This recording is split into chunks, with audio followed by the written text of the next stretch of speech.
Testing.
Good morning, everyone, and welcome to this morning's Oversight Subcommittee hearing on the IRS Paid Tax Return Preparer Program. In recent years, the increasing complexity of the Internal Revenue Code has led more and more Americans to rely on paid tax return preparers to fulfill their tax return filing obligations. Paid tax return preparers prepared an estimated 60% of all federal returns filed. In fact, at a subcommittee hearing earlier this year, even the commissioner of the IRS testified that he relies on a paid return preparer. Paid tax return preparers serve an important role in tax administration and are often a taxpayer's only source of advice on their income taxes. GAO has monitored this trend and issued reports detailing the need for increased oversight on the rapidly growing tax return preparer community. The results of these reviews are somewhat disheartening. GAO has found that nearly all tax returns that were prepared during its review contain mistakes. Not all mistakes are intentional, but they all contribute to erroneous returns that have cost taxpayers billions of dollars. For example, errors related to refundable tax credits, if you look at all of them, have led to an estimated $106 billion in improper payments over the last decade. In 2010, the IRS launched a paid return preparer initiative, which it hopes will stop abusive returns at the source rather than through lengthy and expensive audit processes. Under this new oversight regime, return preparers must register with the IRS, pay an application fee, and will be assigned a unique identification number. The IRS also plans to impose mandatory minimum competency testing, continuing education requirements, background and tax checks, and certain ethical standards. The IRS believes this program will improve preparer competence and service to taxpayers and result in greater tax compliance. This morning's hearing will focus on how this program is coming together and how it might affect both taxpayers and the return preparer community. This initiative enjoys broad-based support, but there are some lingering concerns and questions that remain unanswered. Much of the program will not be in place until 2013, so we will not know its full impact for some time. However, it does remain unclear how the initiative will ultimately impact tax compliance. A recent report issued by GAO raised concerns regarding the program's future effectiveness. We do not yet know the full cost and compliance burdens the new program will place on return preparers or whether the requirements will yield the intended benefits. Indeed, the new requirements will cost tax return preparers an estimated $51 to $77 million annually in registration fees alone.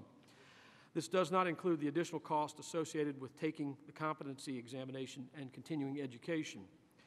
It is also necessary that the IRS conduct outreach to ensure that return preparers and taxpayers alike know and understand the new requirements.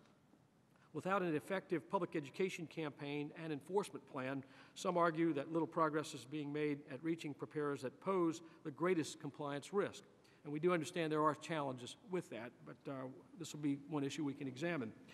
This is a critical issue for tax administration, and it is important that Congress understand the new requirements and continues its oversight to judge whether the new program improves tax compliance. Taxpayers, paid preparers, and the IRS are best served if this initiative is successful. Before I yield to Ranking Member Lewis, I ask unanimous consent that all members' written statements be included in the record. Without objection, so ordered. And now I turn to the Ranking Member, Mr. Lewis, for his opening statement. Thank you, Chairman Bastani, for holding this hearing. The regulation of paid tax return preparer is an important topic, important for taxpayers and important for tax compliance. I want to commend the Internal Revenue Service for its leadership in this area. I'm pleased with the overall strategy of the agency and its timeline for phasing in the new requirements. I am also pleased that many in the paid preparer community support the program. We have all heard too many stories of fly-by-night tax preparers who take advantage of low-income and middle-income taxpayers.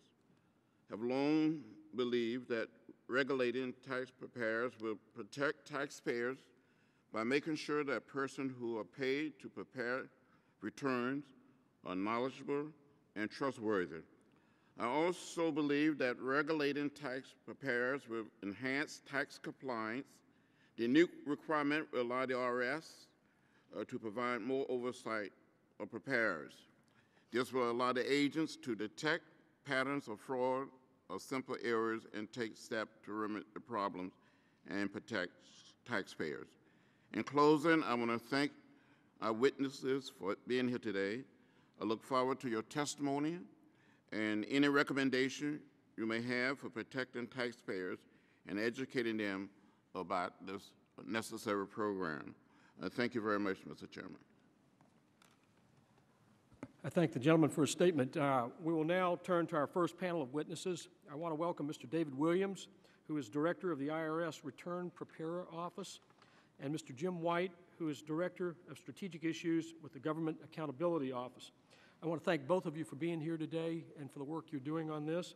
You'll each have 5 minutes to present your testimony with your full written testimony submitted for the record. Mr. Williams, I know you've done a lot of work on this, and we appreciate you being here and look forward to your testimony. I do know that this is a big priority for Commissioner Schulman, and so you may proceed, sir. Thank you, Mr. Chairman, Ranking Member Lewis, and members of the subcommittee. We really appreciate the opportunity to testify on the IRS's Tax Return Preparer Program, which we think is one of the most important initiatives that the IRS has undertaken in recent memory. For decades, most taxpayers prepared their own returns. However, over the past 20 to 30 years, the reality of tax filing in this country has changed dramatically. Today, more than 8 out of 10 taxpayers use a preparer or tax software. There are a number of positives in this growing trend. One of the most important is that qualified return preparers can help taxpayers file accurate and timely returns from the start.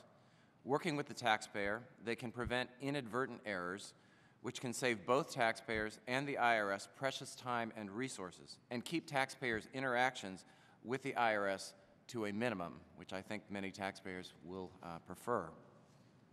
I want to stress that the IRS sees the professional return preparer community as a strong ally in our efforts to boost overall service and compliance. This program is all about inclusion and leveraging the return preparer community as a partner. Many people are surprised to discover that despite the fact that paying taxes is one of the largest financial transactions that the average American family has each year, there have been no basic competency requirements and little oversight for paid tax return preparers who are not attorneys, enrolled agents, or certified public accountants. Practically anyone can prepare a federal tax return for any other person for a fee. Through the Return Preparer Program, the IRS wants to strengthen its partnerships with tax practitioners, tax return preparers, and other third parties to ensure effective tax administration. In addition, we want to ensure all of these participants have a minimal level of competency and adhere to professional standards. In implementing the Tax Return Preparer Program, we have worked closely with stakeholders every step of the way, and we plan to continue this practice going forward. At each stage of the process, from the initial review, which included 3 public hearings and about which we received more than 500 public comments, to the implementation of subsequent requirements which we have discussed with hundreds of stakeholders in meetings and public sessions, we've been committed to engaging with our stakeholders, listening to their concerns and suggestions, and making appropriate changes to our plans in light of their feedback. Supporting this approach is the staged implementation process we've adopted. In September of 2010, the IRS launched Phase 1 by issuing regulations requiring paid return preparers to register with the IRS and to obtain a Preparer Tax Identification Number, or PTIN. As a result of our wide-ranging outreach and education program, we have registered over 717,000 return preparers to date. More than an identification number, the PTIN registration process gives the IRS an important and better line of sight into the return preparer community than we've ever had before. We can leverage that information to help better analyze trends, spot anomalies, and potentially detect fraud. The PTIN process will also help the IRS build, in several years, a publicly accessible database of those registered. This is an extremely important tool for consumers, as they will be able to search that database to ensure that their preparer is registered, and it will make it easier for everyone to find and track return preparers. As described in my written testimony, the next phase of the program involves background checks, competency testing, and the annual completion of 15 hours of continuing education for many paid return preparers. We will begin rolling out parts of the program later this year and on into 2012. As I mentioned above, we are seeking public input as we conduct this implementation. In fact, we've issued formal requests for public comment on both testing and continuing education. We've received hundreds of responses that will help guide our plans. Mr. Chairman, in conclusion, the Tax Return Preparer Program strengthens the IRS's partnerships with tax practitioners who are already registered and regulated and tested, while ensuring that all return preparers are serving the American public well. This is a point of leverage where the IRS can maximize the use of our resources while tapping into the experience, specialized knowledge, infrastructure, technology, and activities of other players in the tax system and make them an integral part of our service and compliance strategies. Thank you, Mr. Williams. Mr. White, you may proceed. Thank you, Mr. Chairman, Ranking Member. Thank you, Mr. Chairman, Ranking Member Lewis, and members of the subcommittee. I'm pleased to be here to discuss paid preparer regulation and how it might improve our tax system. As you stated, Mr. Chairman, paid preparers are one of the cornerstones of tax administration in this country. They prepare 60% of returns. Many taxpayers no longer interact directly with IRS. They turn to preparers for answers to questions and assistance filing. Today I will discuss IRS's implementation of paid preparer regulation and how IRS might leverage it to improve service to taxpayers and the accuracy of their returns. But first, some background on paid preparer performance. In 2002, we found that as many as 2.2 million individual taxpayers likely overpaid their taxes by about $1 billion by not itemizing their deductions. About half making this mistake used a paid preparer. While it's hard to know whether the taxpayer or the preparer was responsible, it raised questions about preparer performance. In 2006, we went undercover and had 19 tax returns prepared for a hypothetical plumber and working mother. All 19 had errors. 2 had our hypothetical taxpayers overpaying by about $1,500, and 5 of them underpaying by almost $2,000 each. In 2008, we studied Oregon, then one of 2 states to regulate paid preparers. While we could not prove causation, returns prepared by Oregon preparers were more accurate than the national average. In 2009, IRS recommended registration of paid preparers, competency testing, and continuing education, and holding all preparers to standards of practice.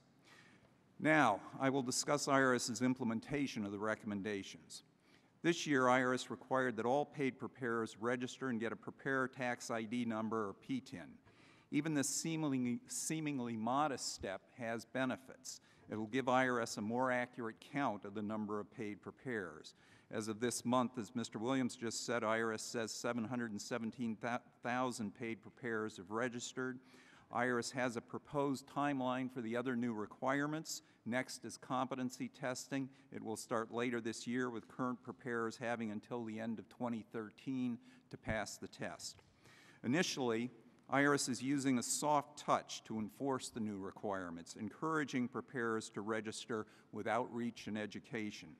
This month, IRS began notifying about 100,000 paid preparers who signed tax returns but did not use a PTIN about how to get a PTIN. IRS is planning to get tougher on preparers who do not comply. For example, IRS said it will send letters to taxpayers whose returns were not signed by the apparent preparer. The letter will explain how to file a complaint about unregistered preparers and choose a preparer who is complying. Now I want to discuss the ultimate goal of preparer regulation. The goal is to leverage the paid preparer community to, first, help taxpayers file more accurate tax returns so taxpayers neither underpay nor overpay their taxes, and second, to reduce the burden on taxpayers by reducing confusion and facilitating filing. To leverage the paid preparer community, several actions by IRS are necessary. One is research. We have consistently stressed the importance of IRS conducting research to identify areas of noncompliance and test strategies for improving compliance. The idea is to have a continual feedback loop where IRS learns about what is effective or not, modifies its approach accordingly, does more research, and so on. To its credit, IRS has just such a framework in mind for paid preparer regulation. It includes developing a comprehensive database on preparers and the tax returns they prepare, and then analyzing it to develop and test strategies for improving the accuracy of returns.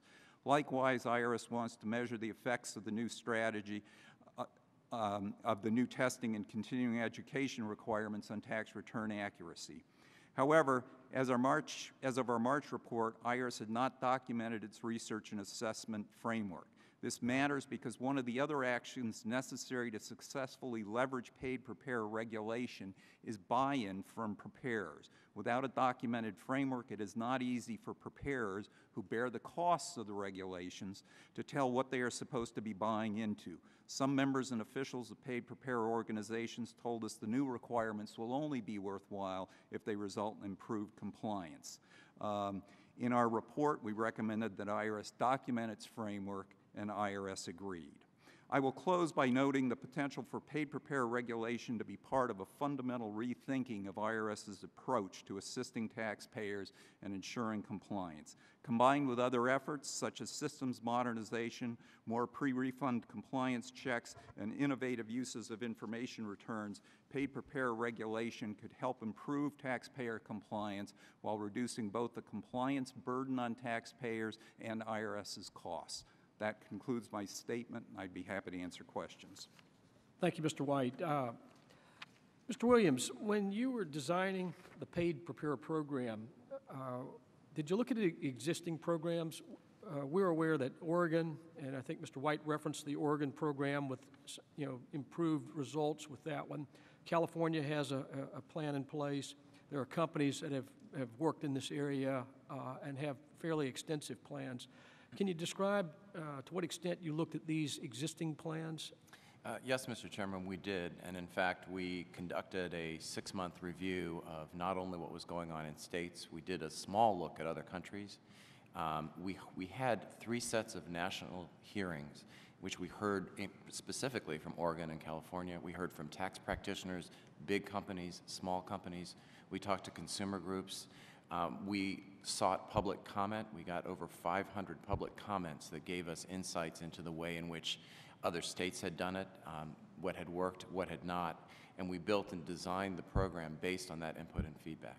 Thank you. Did you consider or give any consideration to certifying some of these programs? In other words, instead of having one plan coming out of your office here in Washington, saying, okay, well, Oregon plan works pretty well, or take, for instance, a company like H&R Block, which they have a very extensive education program, competency testing. I think there are some differences from what I understand in the way they do background checks, but was there any consideration over at IRS given towards certifying those existing programs to avoid some duplication and perhaps added cost? Interestingly, we did talk both to H&R Block, we did talk to the folks from Oregon and others. I've probably had requests for 15 to 20 different, as you called them, certifications. And as I started to accrue each and every one of them, I realized that we would end up with a patchwork system where some people would be covered under one standard and others would be covered under another. And our concern was that there could be consumer confusion as a result of trying to understand which certification mattered, and tax professionals might as well. We've talked to both of the folks you've mentioned as well as others and suggested that we'll work with them to ensure that the standards and the minimal competency testing on which we're working is a framework on which they can build. So to the extent that they're developing their own testing, the federal standard would be the base upon which they could build additional changes going forward. Thank you.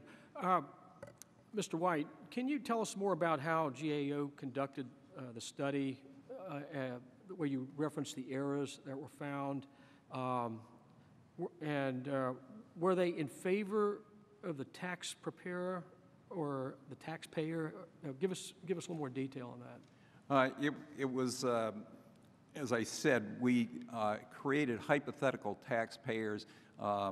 We've got a group in our office that can go undercover, and so they represented these taxpayers. One, as I said, was a plumber. The plumber had wage income working for another plumbing contractor, and then also worked some on his own, and so had self-employment income.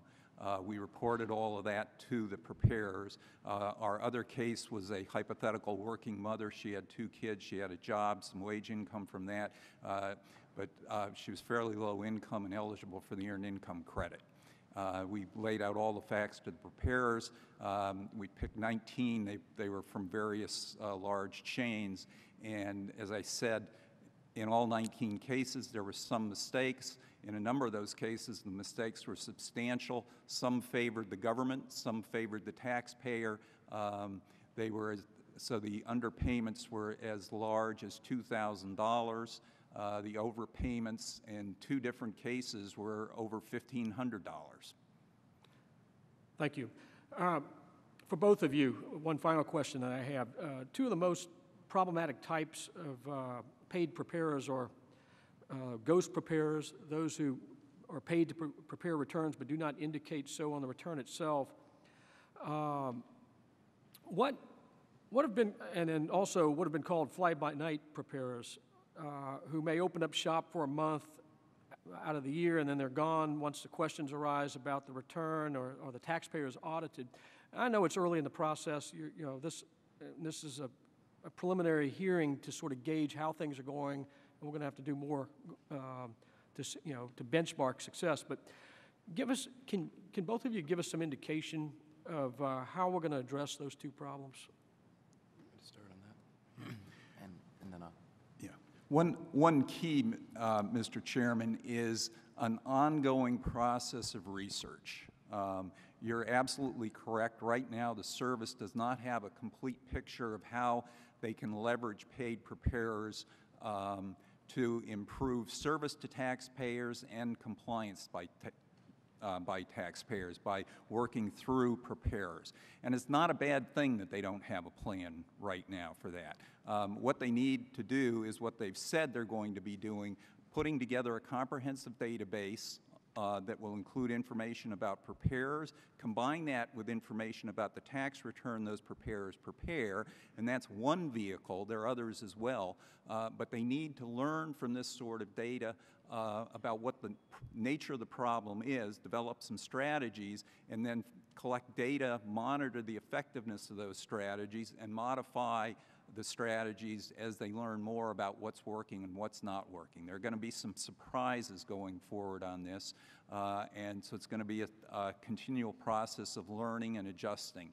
And it's going to cost some money. It's going to require an investment in this research that I'm talking about. The 2 states I referenced earlier, and that both of you have referenced as well, California and Oregon, is there some experience there that we can learn from? Well, yes, there is. In the case of Oregon, we looked at Oregon, and it was a challenge to determine exactly what the impact of the Oregon regulatory process was on taxpayer compliance, precisely because Oregon early on hadn't collected good baseline data for comparison. And so what we're looking for the service to be doing, for IRS to be doing now, is collecting better baseline data. That's part of why we think it's important to document the framework they're using so that the research community has an idea and can contribute to thinking about the sort of analysis of the program that needs to be done, and that then tells you what kind of data needs to be collected now so that you'll be ready to do that analysis. Thank you. Mr. Williams, you want to add? So if I could follow up on that just a little, because that's exactly where we're going with it. We're not jumping to conclusions about the quickest and easiest way to deal with problematic preparers. You identified 2 categories: ghost preparers, in other words, folks who do the returns but hand them back to the client and the client signs saying they did it themselves. Those are probably going to be the most challenging. We are actually testing this filing season some statistical methods for identifying those preparers. Now, we may not be able to identify exactly who prepared the return, but we may be able to identify returns that look like they were done by preparers, in which case we're looking at, again, testing strategies to communicate with the taxpayers who had their returns done by these folks to say, hey, did you know your preparer isn't registered, doesn't follow the system, to see if we can tease out the folks that are in that ghost preparer category. I think there's a broader thing to remember, though, and that as we move through this, and we are doing it in a measured way, there are a lot of professionals out there and there's small businesses who are struggling to make sure that they understand what we're requiring them to do and their requirements. And we need to be very sensitive to them as we move into the field of trying to enforce and get the compliance dead on. And so that's why, following GAO's recommendation and what we've been planning, we're going to do tests to figure out what works and what's most effective and most cost-effective to address those issues. I thank you. And now I turn to the ranking member of the committee, Mr. Lewis. Thank you very much, Mr. Chairman. Mr. Williams, I'm concerned that the taxpayers we are trying to protect may not know about the new requirements. How will the IRS educate these taxpayers? Mr. Lewis, that's an excellent point, and in fact, at this point, most taxpayers do not know what we're doing for a very specific reason. At this point, all that we have done is made sure that people who are preparing returns have a number. And that doesn't help taxpayers understand very much about who they're going to. What we're trying to do is get the preparers in the system first, make sure that they've taken the competency exams that we've talked about and are doing the continuing education. And we intend, as more preparers do actually do that, to launch a nationwide campaign to educate taxpayers about who's available, what it means to be a registered tax return preparer, and to understand that they need to go to someone who is either a preparer, a registered preparer, a CPA, an attorney, or an enrolled agent to support them and ensure that they get their taxes done right. It's just that today we're just starting the program, and I don't want taxpayers to be looking for more than is there because it's not there yet. Mr. Williams, GAO has said that a database of paid preparers will be available in 2014. Why will it take 3 years? It will take until the end of 2013 or 2014 before we make that available, and here's why. We have about 700+ thousand people who have just registered with us. Many of them are CPAs and attorneys and enrolled agents, but somewhere between 400,000 and 500,000 of them are unenrolled preparers who are going to have to take that test and go through the background checks and so on. We want to give them time to do it. These are small businesses. These are people who may have been in practice for a number of years. I don't know about you, but most people sort of remember the last time they had to take a big test. And we're very concerned that there's anxiety about test taking, and that we want to give them a chance to take that test, to prepare for it, and give them some time. So for the next 2 years, they will have the flexibility to take the test and repeat it if necessary. We're going to work with the community to make sure that they have educational opportunities and give them some time before we start publicizing and pushing the full database. We want to get them into the database first. Mr. Williams, witness on the next panel, recommends that the IRS establish a central telephone number and database for complaints. What are your thoughts on this recommendation? Actually, we are doing that now. We're developing what I'll call a referral process. I go to forums around the country and talk to thousands of tax preparers. I was just at one yesterday in Dallas.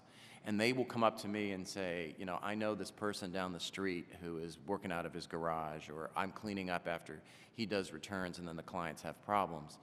So what we're developing to capture that is a system of collecting that information, putting it in a central place, and actually starting to build a process to identify and address each of those concerns directly, because we think it's important.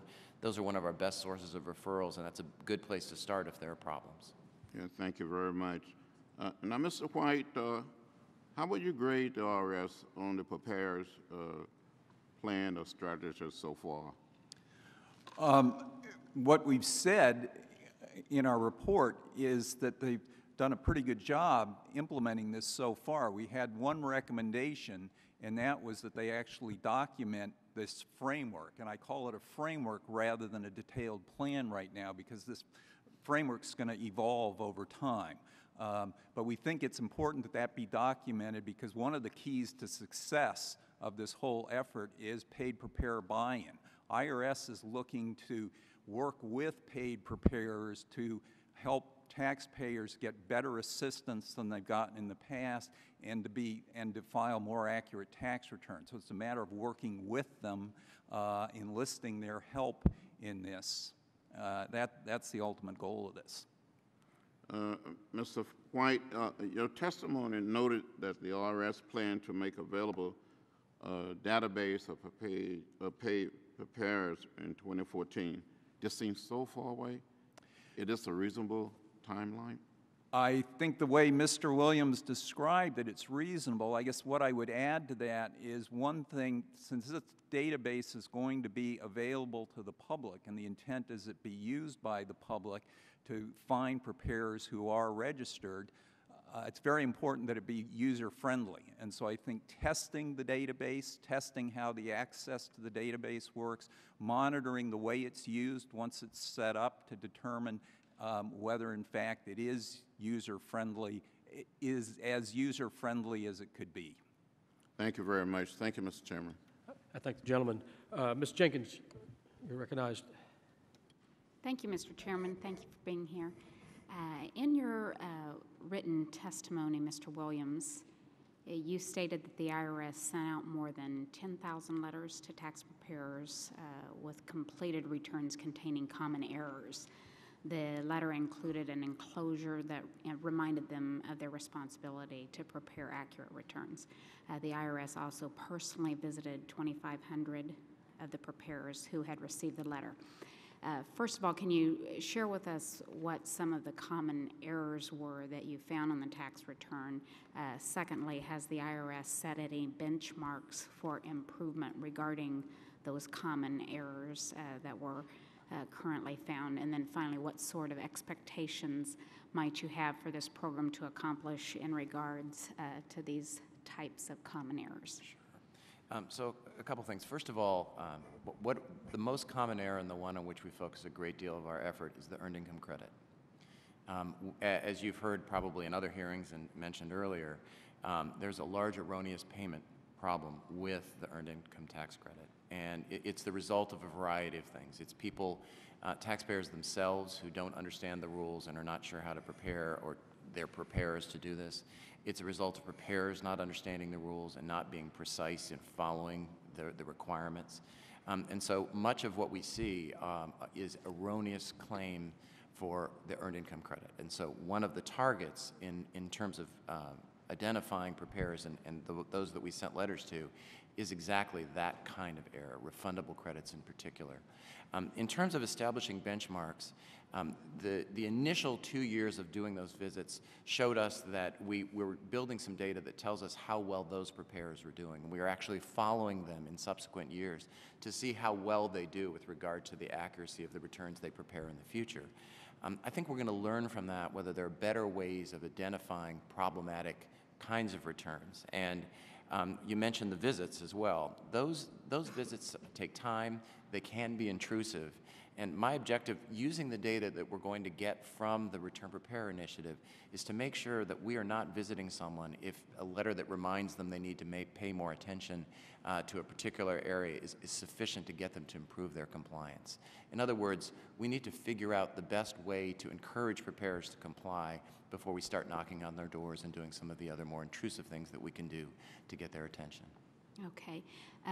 One of my concerns with the implementation of this Return Preparer Initiative are the compliance and administrative cost. And as our chairman mentioned in his opening statements, according to the GAO, the new requirements are estimated to cost preparers $51 to $77 million annually in registration fees alone, and that didn't include, as he mentioned, the cost of compliance and the testing and the ongoing education requirements. That ranges from $20 to $300 per course.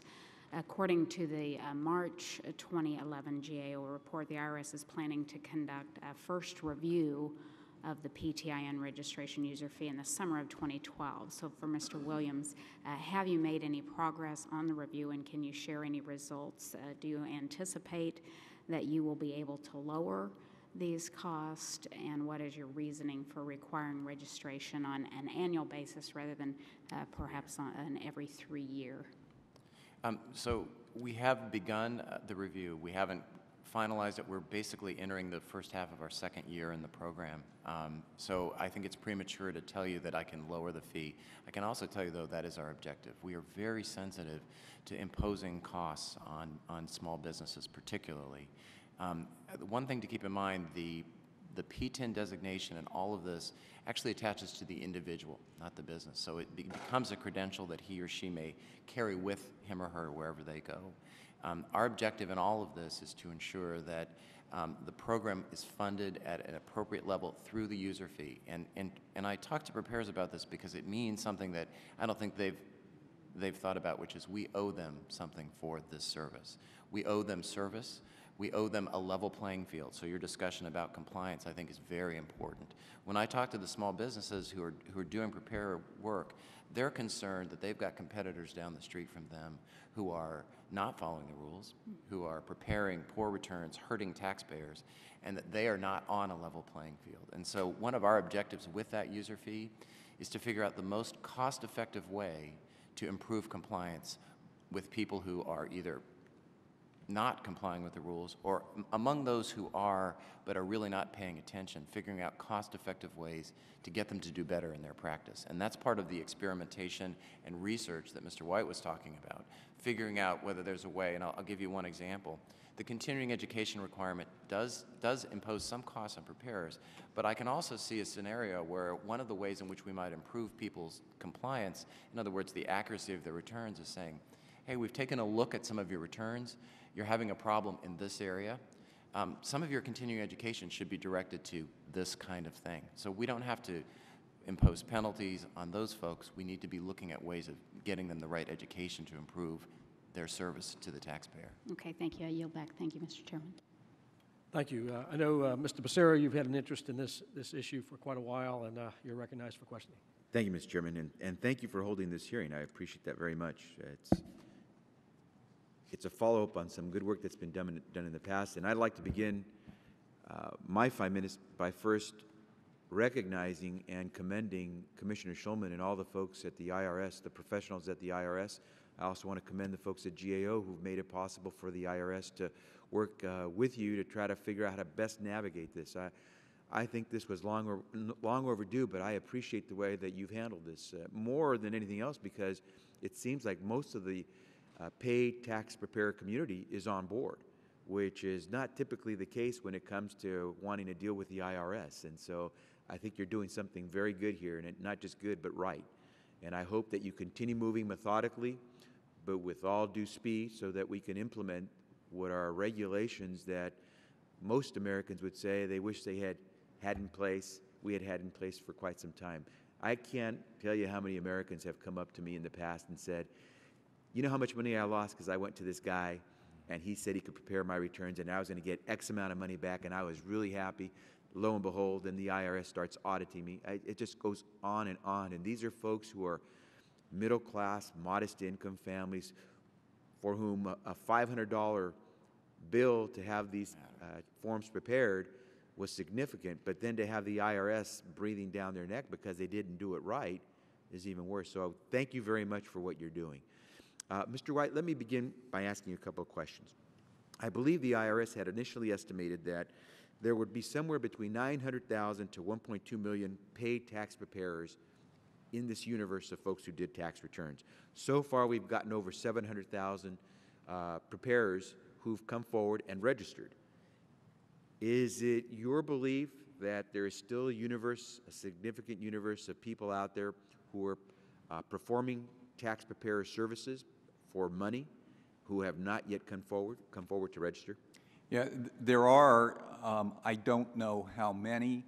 One of the problems in this area before this regulatory effort started was IRS did not have a count of the number of paid preparers out there. They simply didn't know. People didn't have to use a unique identifying number when they signed a tax return.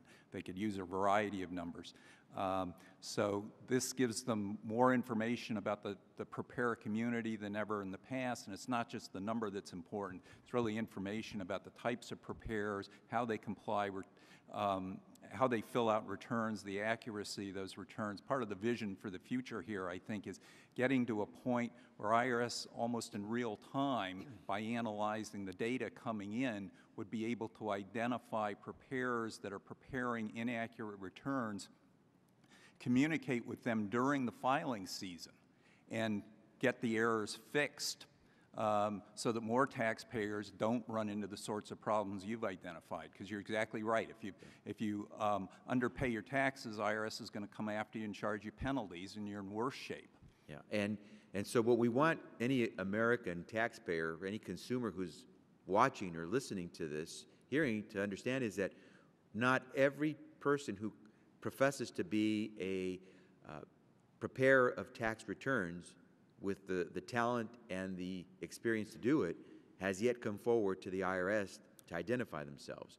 And so, as Mr. Williams identified them as ghost paid tax preparers, I would call them black marketeer tax preparers, because they've now had a chance to come forward as many of those professionals, and I applaud each and every one of those 700,000 plus professionals who have stepped forward and registered, because essentially what they're saying is, I'm willing to live by this new regime to make sure that consumers understand that I came forward before the IRS to tell them, I'm going to hold myself out as someone who can prepare your returns and deserve to be paid to do this. And so for all the 700,000 plus who come forward, I hope we can continue to move diligently to get the other folks who want to participate, maybe aren't totally familiar with this, or maybe made a mistake or omission in when they first try to register, and that's why they're not yet incorporated into this.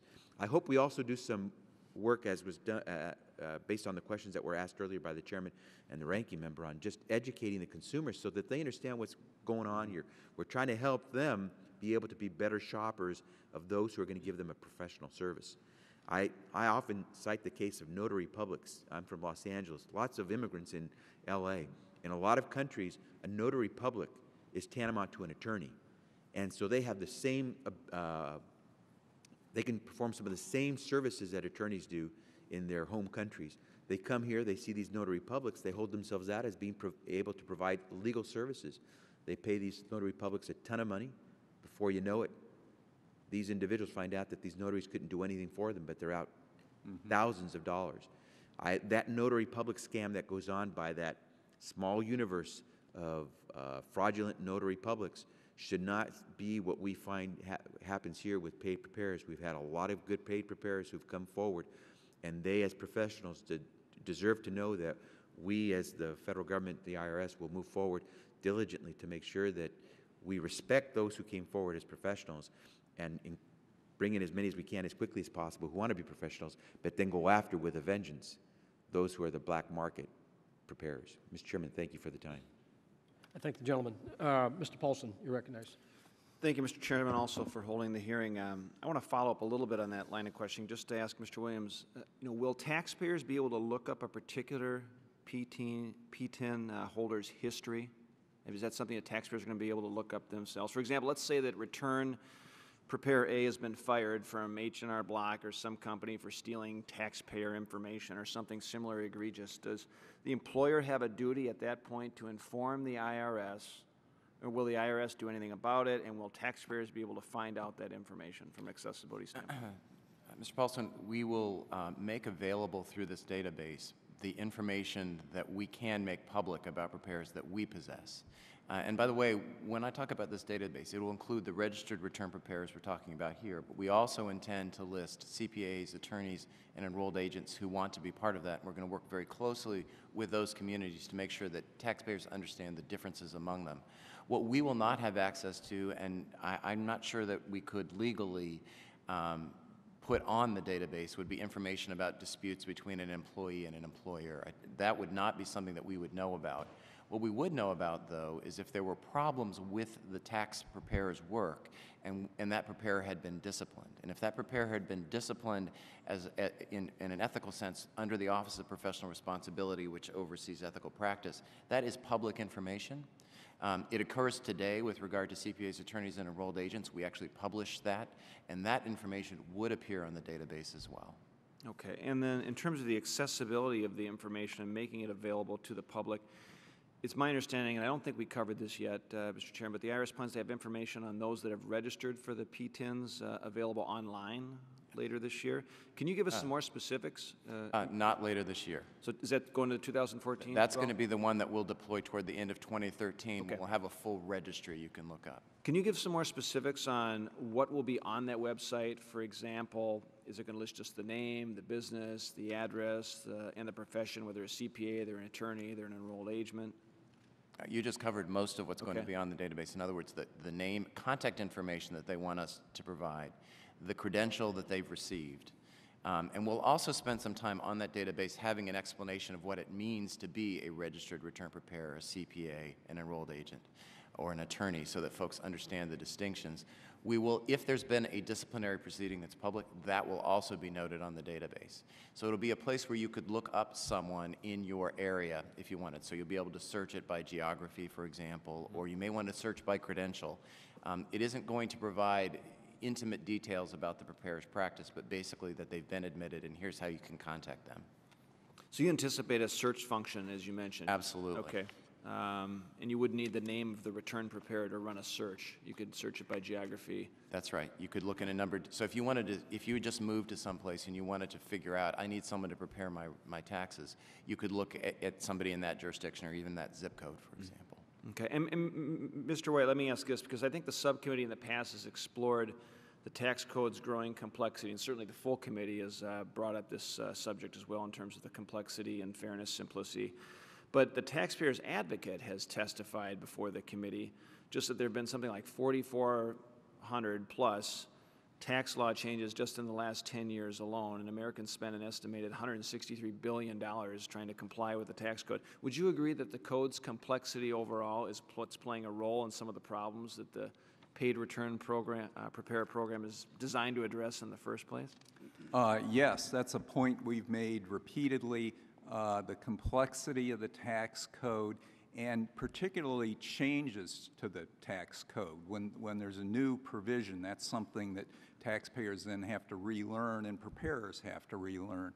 But it confuses people about what their tax obligations are, and that can lead to unintentional noncompliance. Complexity can also help hide intentional noncompliance.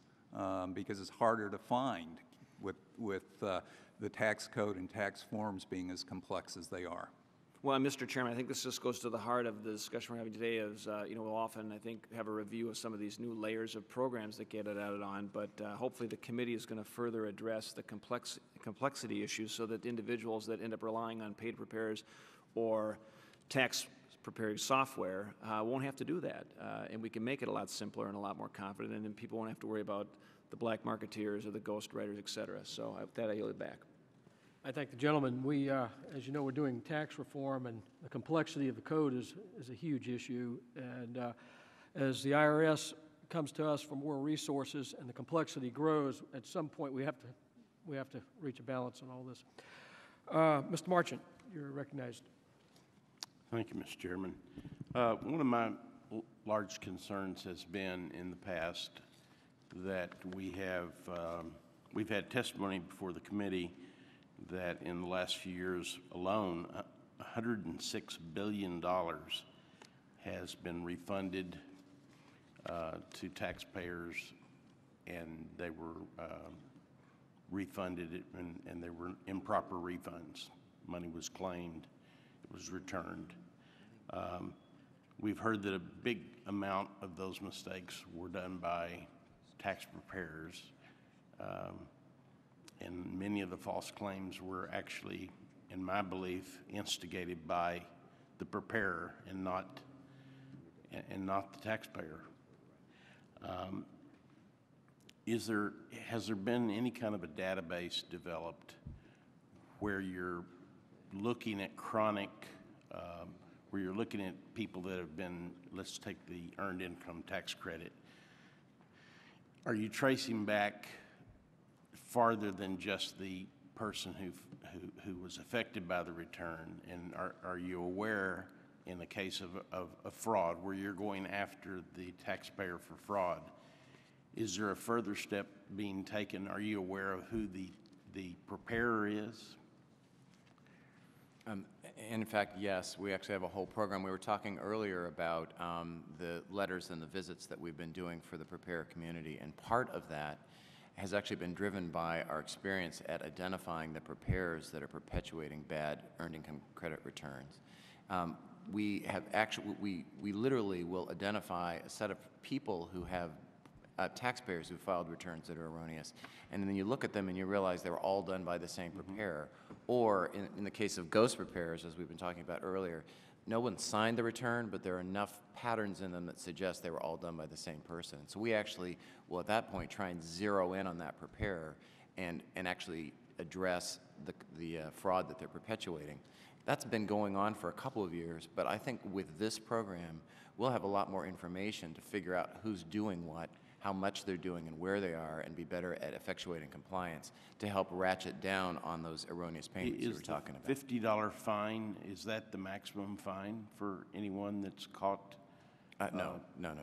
First of all, the fine is levied by return, so it adds up over time. And we're actually, it's interesting you would mention the penalty issue, because we're looking at penalties across the board. We don't think that's the first solution to every problem, but in cases like this, the National Taxpayer Advocate has recommended more significant penalties with regard to the kinds of erroneous fraudulent claims, and we're actually considering that as well. And have you had discussions with, I'm sure there are some, have you had any discussions about possible criminal penalties or charges, and have there ever been criminal penalties or charges brought against a preparer Absolutely. that has an operation going? Absolutely. The Criminal Investigations Division at the IRS actually does investigate and put together cases that are presented to justice, and we do shut down preparers through the criminal process for perpetuating fraud. I would suggest to you that those may have been too low profile, and in some instances, a higher profile case that the media might pick up in certain areas. Congressman Becerra and I have many of the same concerns. I have many ghost operations in my district, people that are literally going out and grabbing people off the sidewalk and say, hey, do you know I can get you this much money, sign here. They give half of it back, and these are criminal operations. But I don't know that I have ever picked up the Dallas Morning News and read that someone was being prosecuted. So I would just suggest to you that if you get a case like that, it might be helpful to incorporate the media into getting the word out among these preparers that there is a penalty to pay for this. And I appreciate your efforts in this kind of enforcement. Thank you.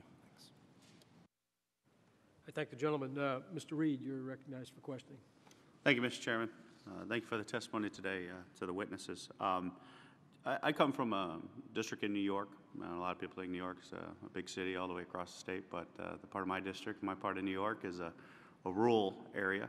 We're a agricultural-based, high-tech centered area, but a lot of rural space there.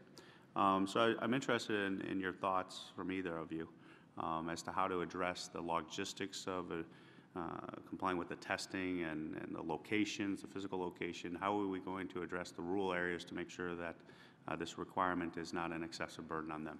Yeah, that's actually a great question, because it's been one of our concerns. We contracted with a vendor to deliver the testing that will open with 270 sites around the country. We've talked to them about sort of looking at the population distribution to understand where we can place the sites. We've also informed them, and if we start to see areas, yours is not the only one. I went to high school in Montana, and of course, you know, there are a couple big cities and then lots of space in between. There are people in those areas who need access to the testing, and we need to make sure that if we can't get them, if it's unreasonable, that we find another way to deliver it. And for example, a mobile van, something that will enable people to take those tests in a reasonable way. One of the other things we're trying to do, because people have life circumstances, even if travel is a bit of an issue, but they also have other things going on, as I mentioned before, is to give people enough time to take the test. So for anybody who's in our system now, who's registered since the end of last year, they'll have 2 years to take and pass the exam, so that if there's a way to work it into their schedule or something like that, they'll be able to do it.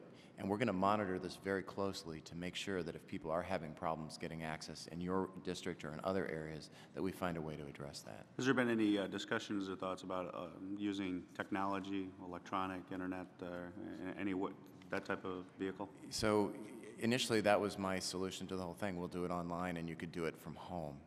The problem we've discovered, and there's a whole field of testing out there that I wasn't aware of before I started this, is ensuring that the individual who's on the other end of that transaction is actually who they say they are.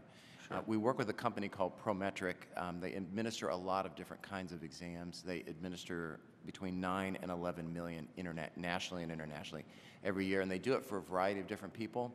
And they've given us some insights into how test taking can be compromised, I think would be the nice way to put it. And so they encouraged us not to go on the online method. It would help in the circumstance you're describing, but would also leave us open to a lot of potential downside. Thank you. With that, I yield back, Chair. Thank the gentleman. I would like to thank you both for being here today, for your testimony, for the work you're doing to make this program successful.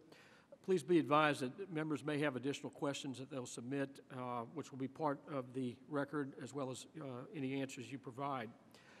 So thank you, gentlemen, and we'll now proceed with our second panel of witnesses.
Well, welcome all to all of you, and thank you for being here today. I'll introduce our panel, our second panel. First, we have Ms. Kathy Pickering, who is Vice President of Government Relations and Executive Director of the Tax Institute at H&R Block. Secondly, we have Ms. Patricia Thompson, who is Chair of the Tax Executive Committee for the American Institute of Certified Public Accountants. Thirdly, Mr. Paul Cinquamani, did I say that correctly?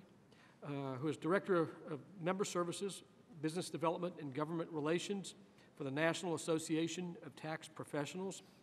Next, Mr. Lonnie Gary, Enrolled Agent and USTCP Chair for the National Association of Enrolled Agents Government Relations Committee. And Mr. David Rothstein, is it Rothstein or Rothstein? Rothstein. A researcher for Policy Matters Ohio, and also a research fellow at the New America Foundation. Again, I want to thank all of you for being here today. You'll each have 5 minutes to present your testimony with your full written testimony submitted for the record. Ms. Pickering, you may begin. Chairman Bustani, Ranking Member Lewis, and members of the Subcommittee on Oversight, thank you for inviting H&R Block to present our views on the IRS Return Preparer Initiative. We commend David Williams and the IRS Return Preparer Program Office for their efforts to create an efficient and effective regulatory program for the tax preparer industry. We support the IRS in this initiative. In my comments today, I will provide the context for why the issue of tax preparer regulation is vital to H&R Block, and address our concerns and our recommendations for improving this important regulatory initiative. H&R Block is the leading provider of tax preparation services. We have about 97,000 tax preparers in 11,000 offices, 40% of which are small business owned. Many are located in rural areas. While we do support the overarching goals of the program, we have a few concerns. First, the competency exam has created redundancies and unnecessary costs for H&R Block, adding up to over $20 million.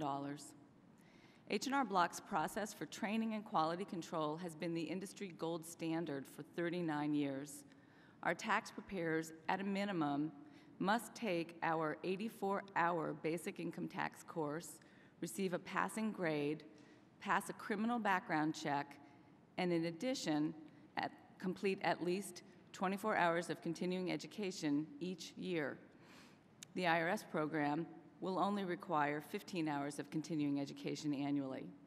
It's important to note that when Congress debated the Taxpayer Bill of Rights of 2008, there was bipartisan support for H&R Block's competency testing to be certified for IRS purposes. H&R Block strongly recommends that the IRS develop a program review process to certify proven programs like ours or presently those in California or Oregon. Our second concern is that compliance, enforcement, and measurement programs have yet to be defined. Without this, it will be impossible to know which actions did or did not result in improved compliance. Given the considerable costs of implementing the Return Preparer program, we would hope to see that the benefits of this program are commensurate with the expense. Finally, we would like to work with the IRS to create a group or mass registration, renewal, and payment process. A group process would save time and money for the IRS and tax preparers. In conclusion, I'd like to thank you for the opportunity to provide H&R Block's perspective and recommendations. We commend the IRS for creating the Return Preparer Program Office. This was an important step in strengthening the relationship between the IRS and the tax preparation industry. David Williams' experience and leadership will ensure that the initiative is ultimately successful. Despite our concerns, we remain committed to the goals and objectives of the Return Preparer Initiative. We look forward to continuing to work with the IRS to raise the standards of professionalism and integrity in our industry, and we are confident that the American taxpayer and the tax administration system will benefit from our collective efforts. Thank you. Thank you, Ms. Pickering. Ms. Thompson, you may proceed. Good morning, Chairman, Ranking Member Lewis, and members of the subcommittee. My name is Pat Thompson. I'm a CPA and chair of the AICPA Tax Executive Committee. I'm also the tax partner at Pitcherley, Gilstein & Company, LLP, located in Providence, Rhode Island. Thank you for the opportunity to appear here today. It's been a year and a half since the IRS released its report on the paid tax return preparer community. The AICPA has been a steadfast supporter of the IRS goal of enhancing compliance and elevating ethical conduct. Ensuring that tax returns preparers are competent and ethical is critical to maintaining taxpayer confidence in our tax system. Indeed, these goals are consistent with the AICPA's own code of conduct and enforceable tax ethical standards. We believe the IRS should be commended for their efforts in the implementation of the Return Preparer program. Specifically, the IRS has devoted an unprecedented amount of time to listening to stakeholders' concerns and suggestions regarding the program and made numerous changes and adjustments. Since the release of the report and as the IRS has moved to implement its recommendation, the AICPA has expressed its concern regarding specific aspects of the program. One concern we had was the initial proposal to subject non-signing staff of CPA firms who are supervised by CPAs to the entire regulatory regime applicable to registered tax return preparers, including testing and specific continuing education requirements.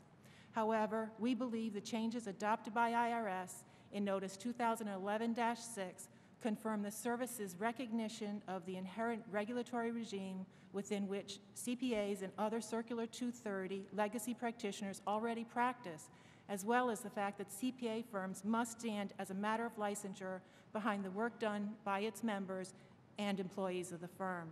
We believe these changes are appropriately focusing the program on the unenrolled preparer community that was implicated in GAO and TICTA compliance studies cited in the IRS report. The AICPA supports the tax return preparer program as is structured today. Specifically, we support registering tax return preparers and the issuance of unique taxpayer identification numbers. Registration will allow the accumulation of important data on specific preparers as well as classes of preparers as a way that will allow the IRS to tailor compliance and education programs in the most efficient manner. Expanding the ethical umbrella of Circular 230 over all paid income tax preparers. Unenrolled preparers had previously not been subjected to the ethical guidance of Circular 230, nor the circular's sanctions on improper conduct. Creating a continuing education construct geared towards the unenrolled preparer community. We appreciate the service's adoption in the recently issued package of final regulations under Circular 230 of modification to last year's proposed regulations regarding continuing education, including a basic 1040 oriented examination as an aspect of becoming a registered tax return preparer. Moving away from a multi-tiered testing structure in order to focus on the basics is the correct remedial approach for the unenrolled preparer community that was again implicated in GAO and TIGTA compliance study. We also believe that having one examination will be less confusing to taxpayers in understanding the relative qualifications of the different classes of tax return preparers. With regard to taxpayer confusion regarding relative qualifications, the IRS recognized this problem through the recent issuance of Notice 2011-45, which constrains registered tax returns preparers from misleading advertising and solicitation and will require them to use the following statement in ads. The IRS does not endorse any particular individual tax return preparer. For more information on the tax return preparers, go to irs.gov.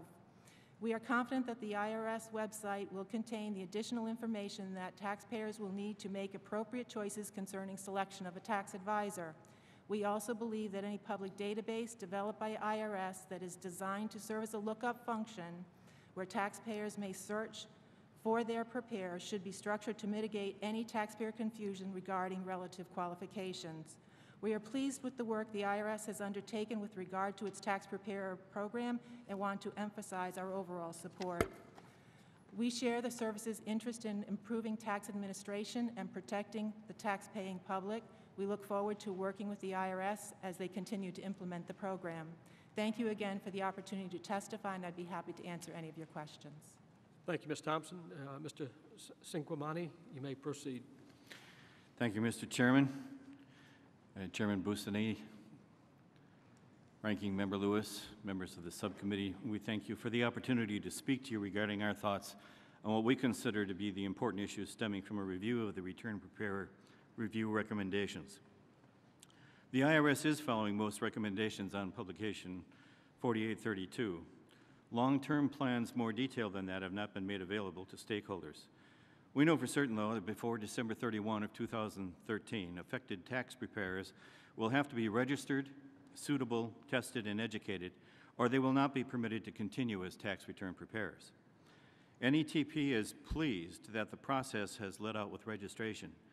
We have long counseled that relevant, accurate data is needed before the IRS can determine the extent of its preparer population and then hone in on identifying the perpetrators of problems. Until then, any systemic approach to mitigating the tax gap or ridding administration of the unscrupulous and incompetent is speculative. Registration, combined with mandatory e-filing, will hereafter give the government the ability to know not only its population of preparers, but also to match them with the work they do, and will finally be able to really know who does good work and who does not. Implementation so far seems reasonable in terms of its proficiency. Considering the size of the task, amazing progress has been made. However, there appears to be an imbalance in treating affected tax preparers fairly. We've noted evidence which leads to such impressions. Here are some examples. Number one, Section 10.3 of Circular 230 literally prevents affected tax preparers from giving pre-transaction or other timely advice to their clients. The result of such a provision is counterintuitive to good tax administration. It is also an egregious restraint of trade. It either puts taxpayers in harm's way because they will not become compliant, or it forces affected tax preparers out of business because they cannot compete with those who are permitted to give such advice. Second, the late decision to carve out preparers who are adequately supervised by attorneys, CPAs, and EAs, and the competitive advantage it gives the firms that are so exempted. Third, the change to requiring registration every year instead of every 3 years and the cost it poses to practitioners and to the IRS. And fourth, the need to delay continuing education requirements until calendar year 2012. While communication of such developments indicates that progress is being made, the items just mentioned cause concern on the part of those whose livelihoods are on the line. The impact of the affected preparer community should be predictable under the circumstances. As we educate our members on these developments, those that must take the competency examination in order to stay in business naturally have some concerns. Many affected NATP members have registered the following with us. Overall, they're very distressed at the ostensible threat to their businesses. They want to study for and take the examination immediately. Since their average age is 56, it's been a little while since they've had to take an examination. And this one they see as an examination that determines whether or not they get to continue their livelihood or not. So they do indeed have test anxiety. They believe that they're being singled out as though they're responsible for all the unscrupulous behavior and incompetence in the preparation of tax returns. They believe that they're discriminated against on the basis of credentials. Some are going to retire. They're just going to work up to December 31, 2013, and then end it. Others are selling their practices. Still others are selling to credentialed professionals and staying on to make their livelihood.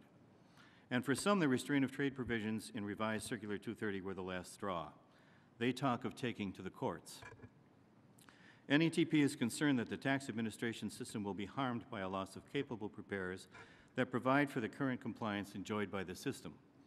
We believe that many of these problems can be alleviated with reasonable and economic tweaks in the process going forward. We recommend the following. First, remove the specific restraint of trade provision in Section 10.3F3 of Circular 230. On its face, regulators should be very interested that taxpayers are informed. At equity, preparers should not be put in a position of having to refer their clients to competitors for advice in the course of planning, emergencies, or any other instance in which taxpayers need help with compliance. At a minimum, change the wording to reflect that registered tax return preparers may give needed advice to their clients, but that such advice will not be considered confidential or privileged, as such communication has meaning under Code Section 7525. The IRS should exercise more caution implementing this program, especially in light of their current resource limitations, until better information can be obtained through matching PTINs with problem returns. And a final recommendation, build a program model that can keep small business preparers in place, thereby assuring jobs and livelihoods that can provide for healthy competition and therefore better serve the taxpayer and the tax administration system. Thank you. Thank you, Mr. Cinquemani. Mr. Gary, you're recognized for 5 minutes. On behalf of the National Association of Enrolled Agents, NAEA, and 43,000 enrolled agents, I want to thank the chairman, the ranking member, and the subcommittee for the invitation to testify on the IRS's efforts to provide new standards for and oversight of unlicensed paid return preparers. EAs have for some time supported the efforts to bring order to the chaos all too easily found in the return preparer community. More recently, we applauded a number of early decisions by IRS, including elements unpopular with many in the industry, such as a requirement for both mandatory competency testing and for continued professional education for all non-legacy Circular 230 practitioners.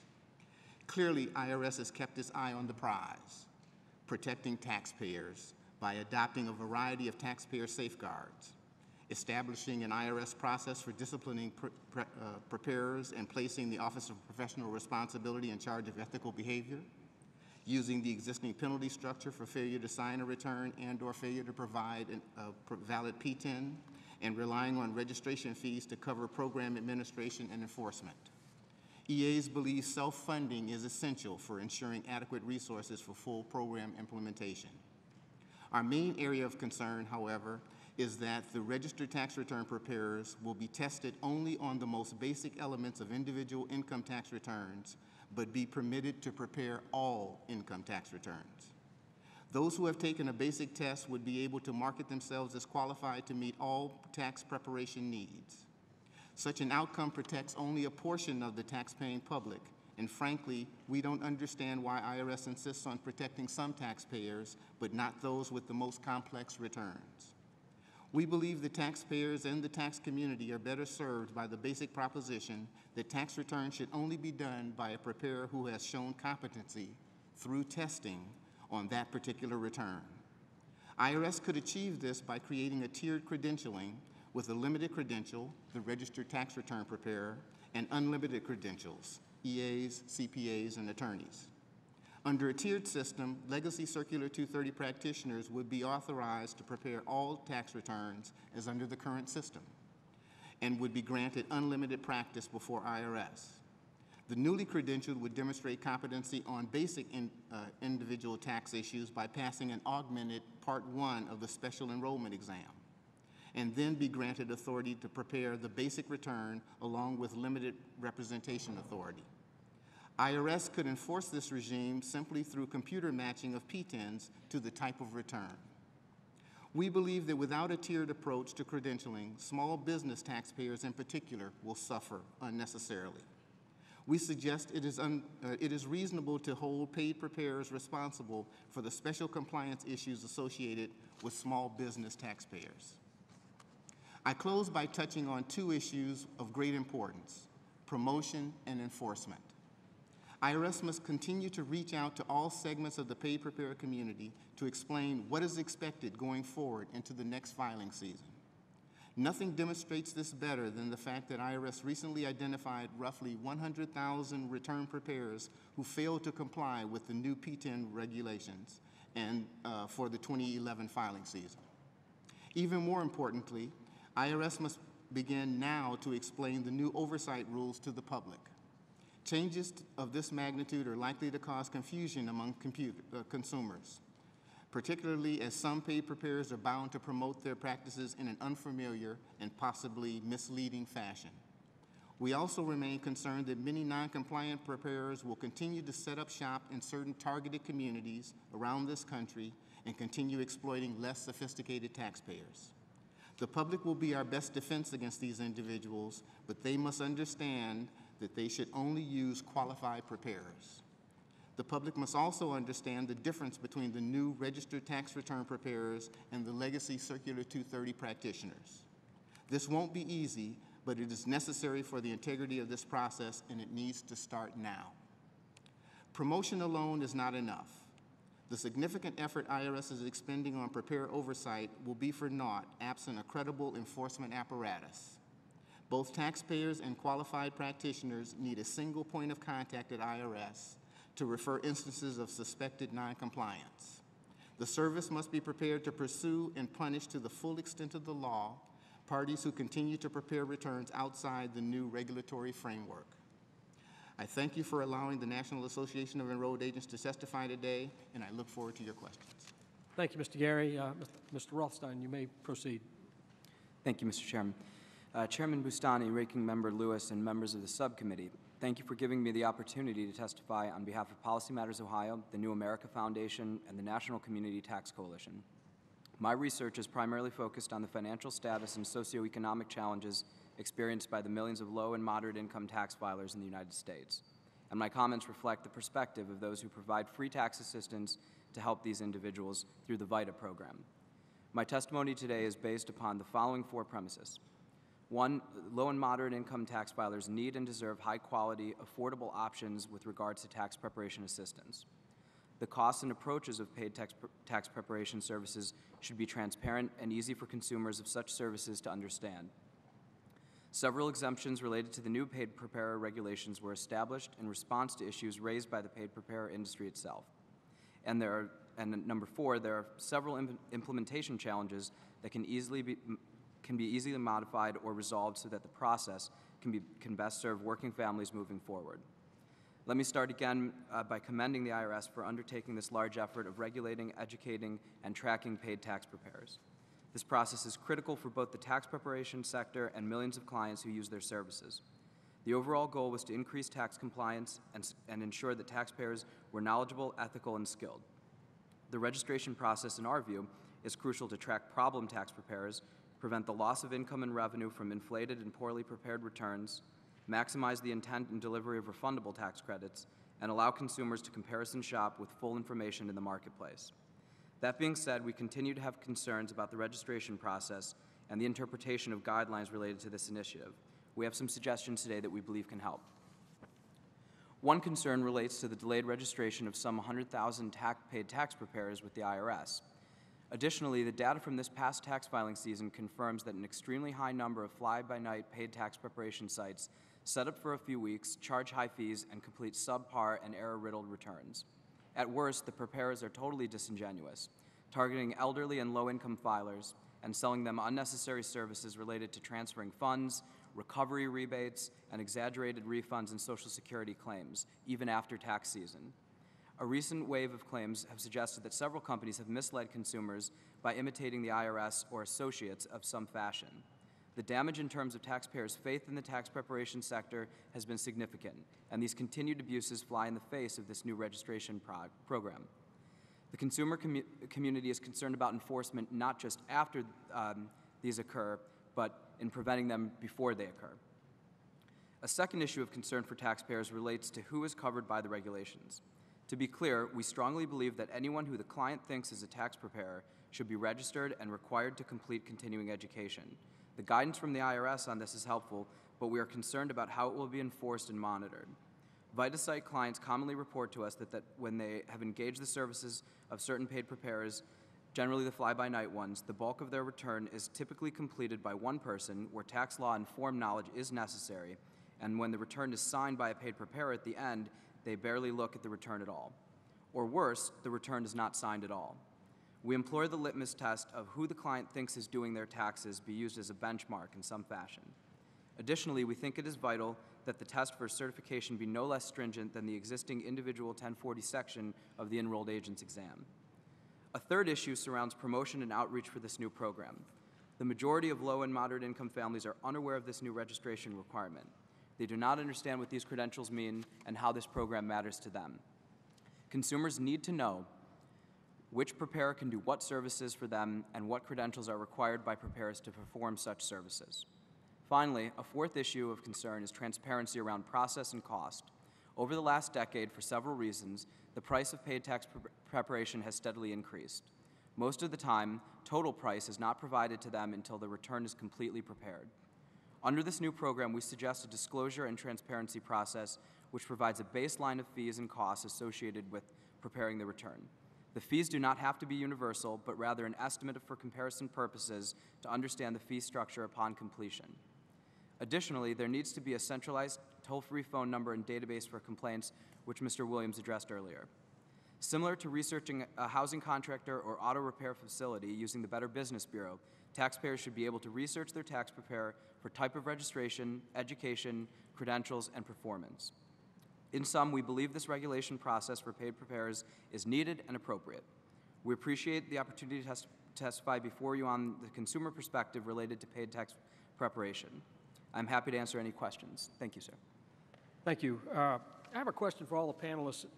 It's very basic question, and that is, clearly when you're starting a new program like this, communication is important, and you've all touched on it. So I'd like each of you to comment on what did the IRS do well and what did not work in their communication program on the new requirements, particularly for those who are not associated with a large firm or association. Give me your perspective on the state of play right now on the communication process. What worked, what didn't? I'd like each of you to comment if you would. I'll go first if you'd like. We found that the IRS was very willing to listen to everything that we had to say, and their door was always open, so we felt that there was good communication, and we would expect that communication to continue going forward. So we were very happy with the process. Okay. Ms. Pickering? From H&R Block's perspective, we in the headquarters operations have a direct line of communication with the program office, and so from that perspective, we're able to have regular dialogue, feedback, input, and then we share that with our tax professionals. However, it seems as though direct communication out to the tax professional community is challenging. Obviously, it's a very large community, difficult to reach, and especially in the off-season when perhaps people aren't as focused on tax preparation as they would be during the season, it is very difficult to reach tax preparers, and I think the IRS is continuing to work on that through the IRS forums and those kinds of things, but it is challenging. Thank you. Mr. Cinquemani? Perhaps the fact that we're located in Appleton, Wisconsin, rather than right here in Washington, D.C., might have some bearing on some of the communication that goes on day to day here within the IRS. But we have generally been very pleased with our ability to communicate with the Internal Revenue Service. We found the new Registered Preparer's Office in particular very forthcoming and very helpful. There was some rocky start, kinds of things which you would expect in a program of this magnitude and wide-ranging, but we're very pleased. Thank you. Mr. Gary? Yes, the National Association of Enrolled Agents has had a very good relationship with the IRS in formulating this process. We've had very good feedback and deliberations with them. I think the area where we have some concern is that, as Mr. Williams had indicated in his earlier testimony, the public will not be notified of the process until far downstream. We believe the public should be on board now. They should know that their preparer should be signing their return and should have a valid P-10. And that's information that I think is a little bit lacking and should be improved upon by the IRS. That's helpful. Thank you. And Mr. Rothstein? Thank you. Yes, the VITA community has been welcomed, and we've worked with the IRS on this process, so we did feel like our comments were included through IRS spec and through other folks. We do share the concern, again, about outreach and promotion, as was just mentioned. Our clients and other low and moderate income families just don't understand what's going on or what will happen in the years to come. So the sooner we get it out there, I think the better. Thank you. And as you all know, on top of the $64.25 P-10 application fee, preparers will have a required competency exam. There will be fingerprinting, continuing education requirements. So just a basic question, in your perspective, how will these new costs affect preparers, and will we see an increase in prices and reduced access? Is that a potential problem with regard to consumers? I'd like each of you to briefly comment on that as well. As we had discussed in our testimony, we're deeply concerned about the additional fees for the competency testing and the fingerprinting, and as well the travel costs to get to the testing sites. And we're grappling with that issue. We are wondering, will we, as others have mentioned on the panel, will we start losing tax preparers because they want to end their career because of the difficulty of complying with these regulations, which would unfortunately then result in limited service, fewer people available to prepare, and if that were to happen in rural areas, then there's just that much less service for the members of that community. So it's something that we're trying to be very supportive of our tax preparers to help them as much as possible getting through these requirements. Thank you. Ms. Thompson? Okay, I'm going to answer this from the general population because working as a CPA, we don't have the same testing and CPE requirements that the IRS has in place because we already have our own testing and our own CPE, so we have our costs that are already there, and it's just not building on it. But we do think that the IRS should be cautious about the total cost of the program for the individual tax preparers that are going to be involved in this. And that would include all aspects of it, whether it's the testing, whether it's the CE, whether it is the suitability check, whatever it might be. Thank you. Mr. Cinquemani? As we've noted, many small businesses, particularly some of the preparers that only do between 50 and 100 returns, for example, have a difficult time passing that on. They got into the business and into a niche, so to speak, by preparing what they consider to be very good services at a very reasonable fee for people. Some of them left a practice that they were in, and in retirement they have a great many people that they still service. They're aware of their clients' financial needs and restrictions, and they're concerned about having to pass those prices on. They develop relationships in this manner over such a long period of time that it's difficult for them to deal with. for small business in particular. Thank you. Mr. Gary. Yes, the enrolled agent community also is not affected directly by the pricing structure set up for registered return preparers. We're aware of the burden that the pricing might cause for individual practitioners, but from an the cost of education, we feel is a cost of doing business, and we hope that the IRS will be very cognizant of the overall burden that is placed on registered return preparers in form of fees. Thank you. And Mr. Rothstein?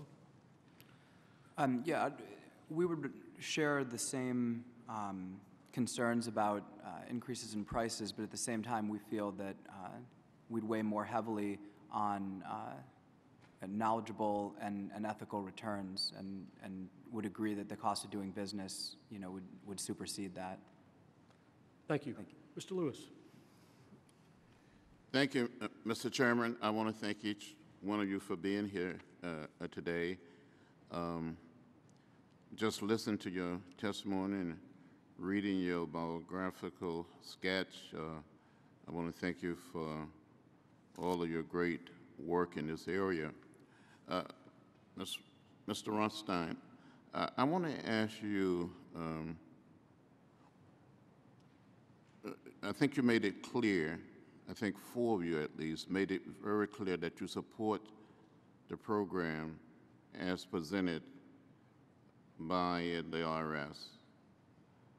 And maybe one of you has some reservation.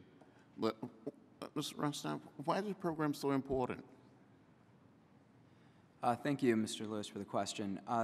The program is so important because, as it's been discussed before today, that nearly 8 in 10 families who are filing their taxes are either using software or paying to do so. The returns, oftentimes at our VITA sites, at the free tax sites and free tax clinics that we work with, what we see are people who have had bad returns done for several years. And the need for correction on those is pretty intense. And we feel that in this sector, there needs to be some benchmarks and there needs to be a good registration process. There also, this is a very important time of year for low and moderate income families. It's often the most important time of year for them, where they can see upwards of 1/8 of their annual income in a tax refund. So it becomes a very important and crucial time for them. And we think that requires some serious education and sort of standings, because right now there's a lot of confusion in the marketplace of who can perform what service, where people should go for what service. And we think that this would dramatically improve that. At the state level in California and Oregon, and even recently in Maryland, when these types of paid tax preparation regulations were passed, there were similar discussions, and one of the things that consistently came up was, as a hairdresser you have to be registered, but as a tax preparer you don't. And even though a bad haircut is obviously very bad, at the same time a bad tax return is even worse. Well, thank you. Mr. Rothstein, your testimony recommended that the IRS establish a central number and database for complaints. How would this help compliance? Sure. I think what would happen is many tax filers, when they're looking for somebody to perform this service, would be able to do sort of their homework before they go into the shop or the store, and they'd be able to look at the database and say, okay, within my zip code there are 10 preparers, and these are their credentials, and they have a satisfactory and good rating with the IRS right now. So 5 of the 10 of them, I'm going to go and look at.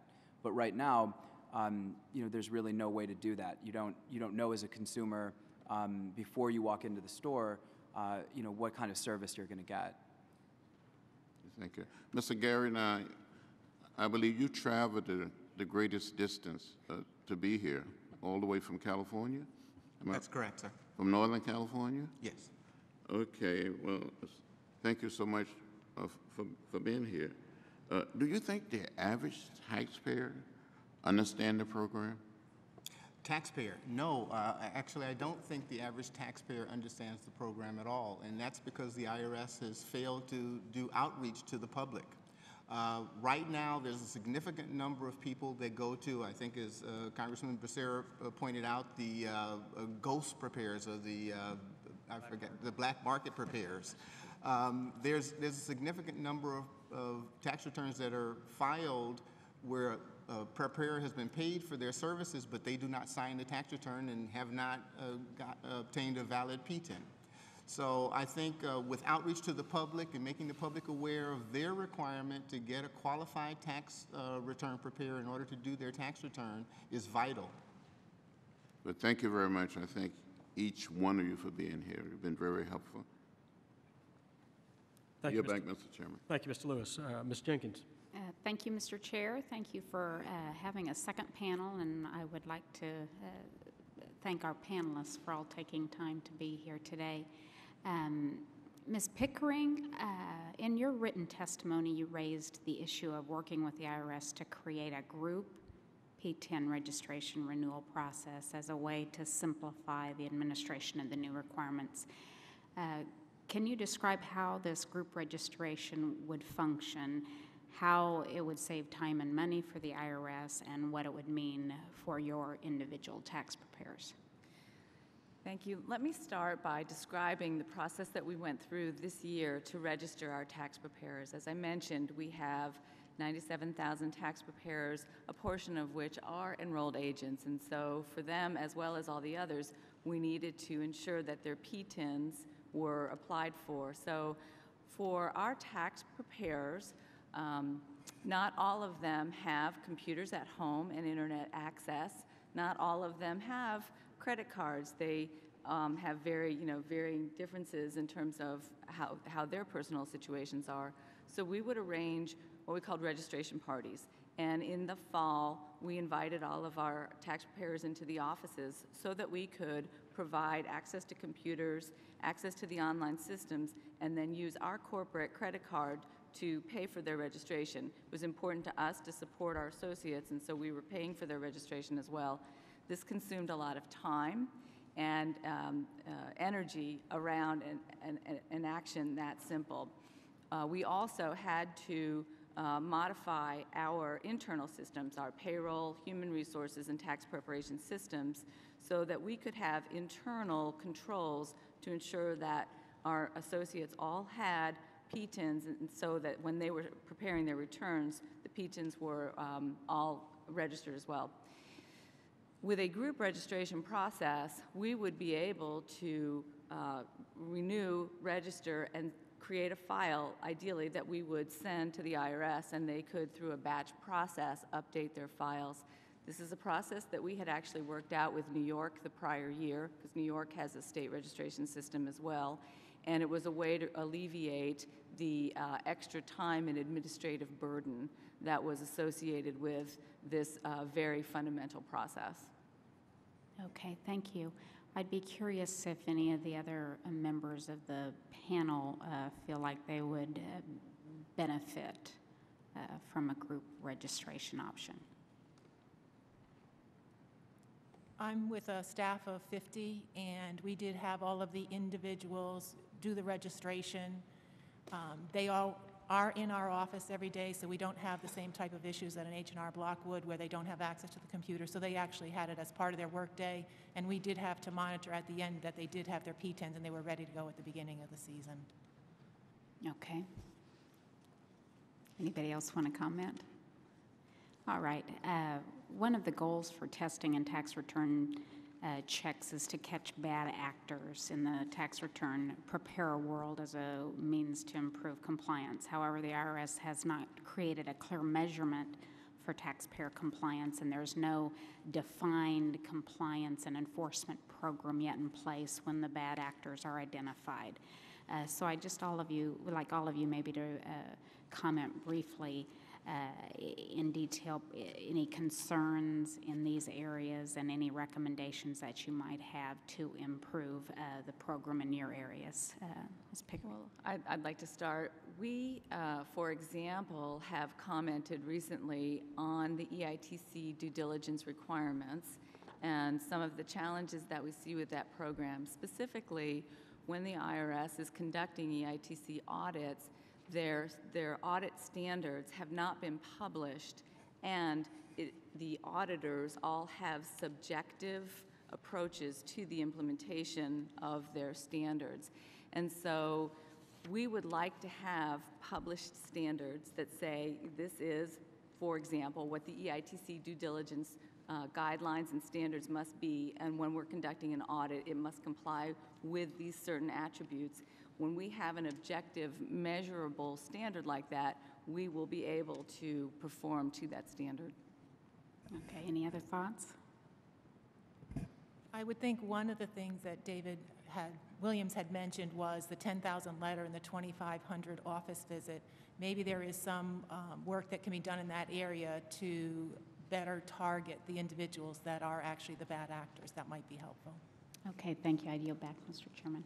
I'd like to make one comment with regard to that, if I may, please. I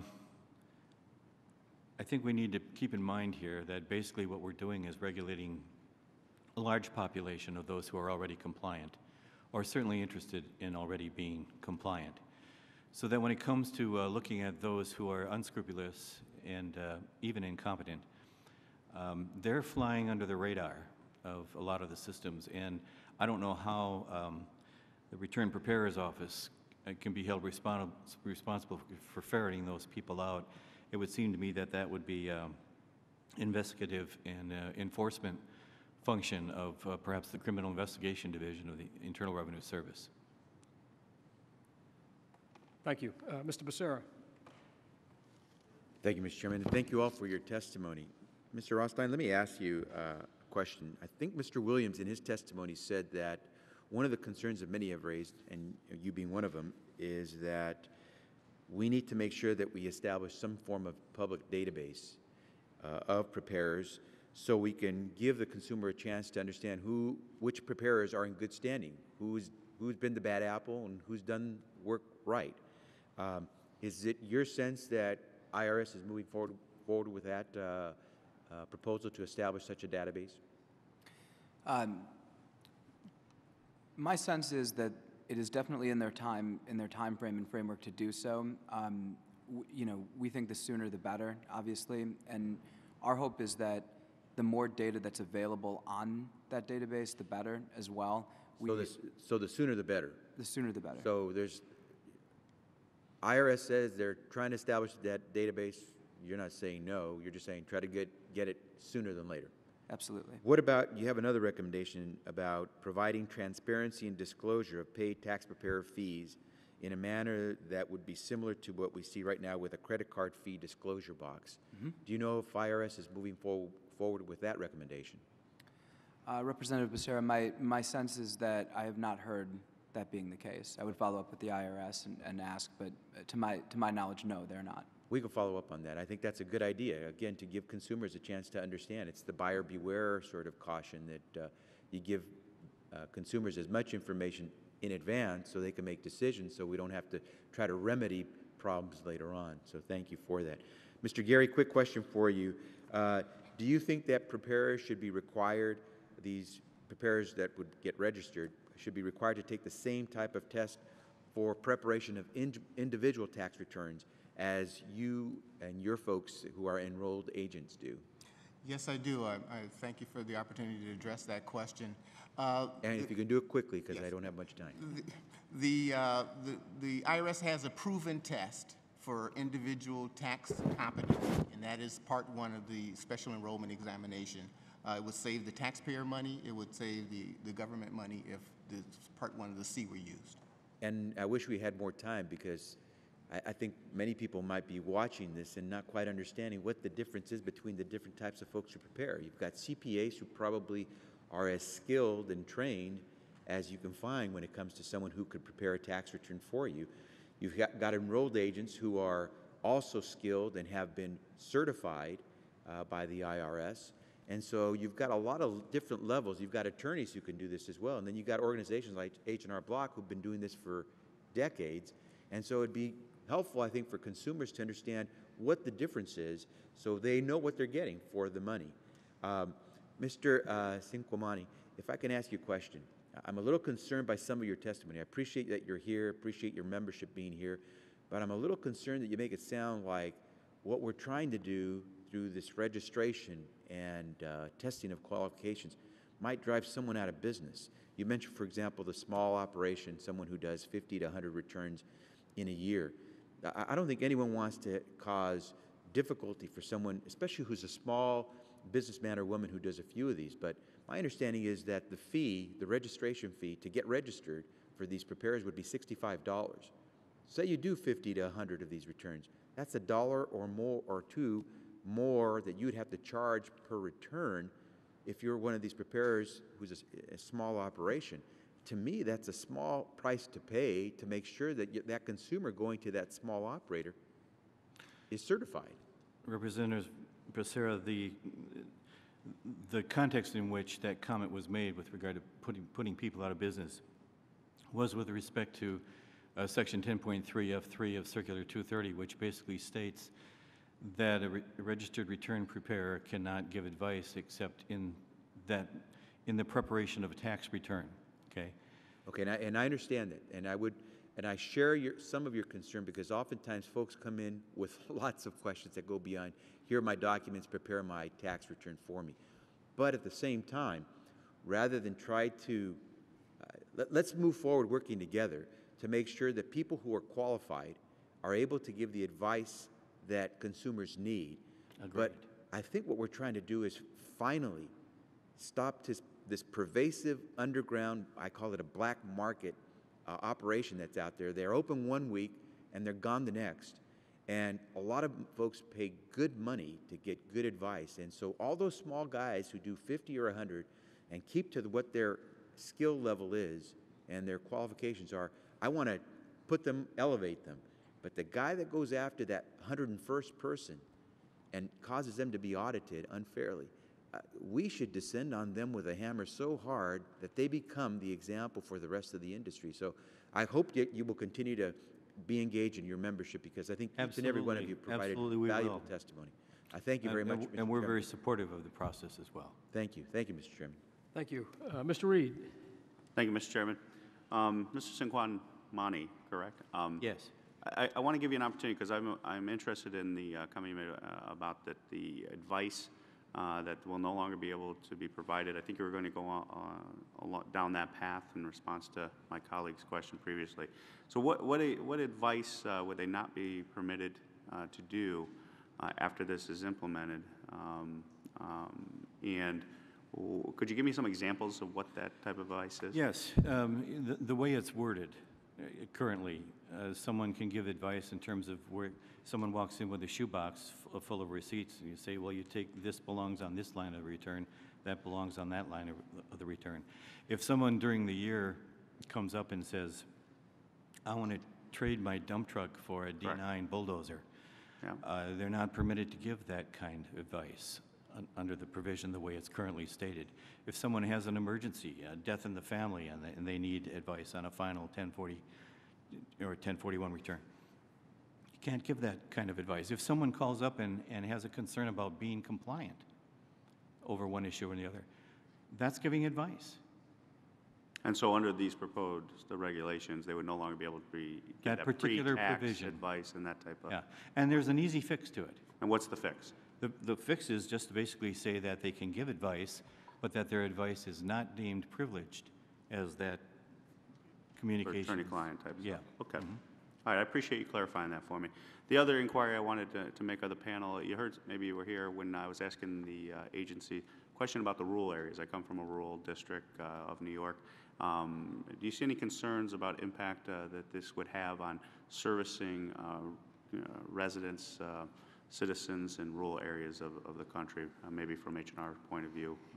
Thank you for asking that question. Yeah. We are very concerned about that. With over 3,000, 4,000 offices in rural areas as well, we have 170 tax preparers in international areas where they serve U.S. military bases.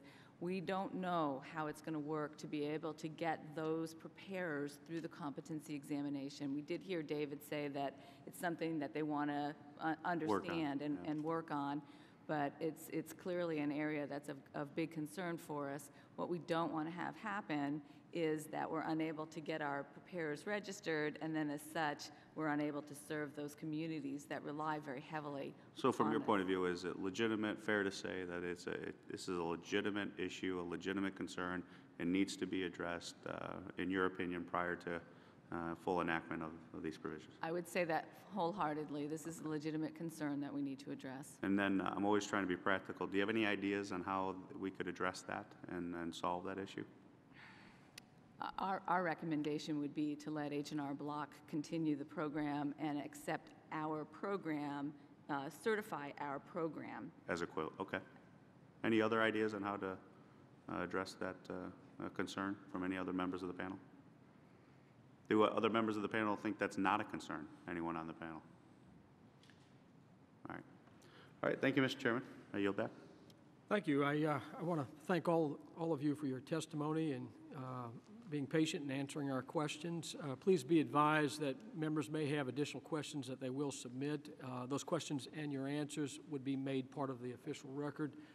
Again, thank you. I think this has been a very helpful hearing to us, for us, and as we go forward with this program, and the subcommittee now stands adjourned. Thank you, Mr. Chairman.